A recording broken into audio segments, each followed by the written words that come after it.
Hello everyone, আজকে আমরা ICT 3.1 সংখ্যা পদ্ধতি এই চ্যাপ্টারটা নিয়ে কথা বলবো।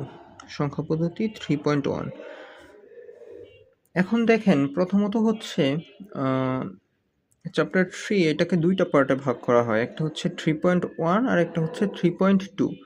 এখন 3.1 যেটা সেটাকে বলা হচ্ছে সংখ্যা পদ্ধতি, এবং 3.2 যেটা সেটাকে বলা হচ্ছে ডিজিটাল ডিভাইস।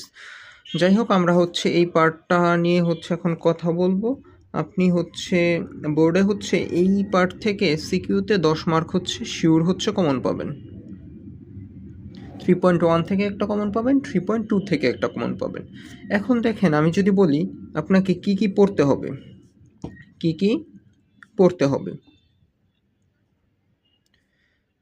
এই 3.1 থেকে যদি আমরা বলি, প্রথমেই আপনাকে যেই ব্যাপারটা খুব ভালোভাবে জানতে হবে সেটা হচ্ছে সংখ্যা পদ্ধতির রূপান্তর। সংখ্যা পদ্ধতির রূপান্তর।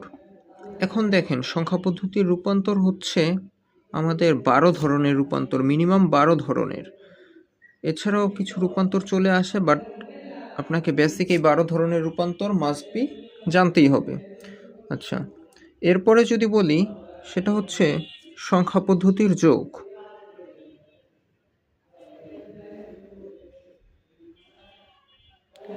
সংখ্যা পদ্ধতির যোগ এবং লাস্ট টপিক যেটা সেটা দুইয়ের পরিপূরক বা টুস কমপ্লিমেন্ট।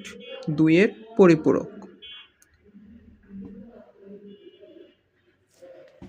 আপনি যদি এই তিনটা টপিকস এই 3.1 থেকে কভার করেন, তাহলে ডেফিনেটলি বলতে পারেন আপনি অ্যাটলিস্ট 10 মার্ক না হলেও এই জায়গায় অ্যাটলিস্ট 8 থেকে 9 মার্ক কমন পাবেন। এবং গ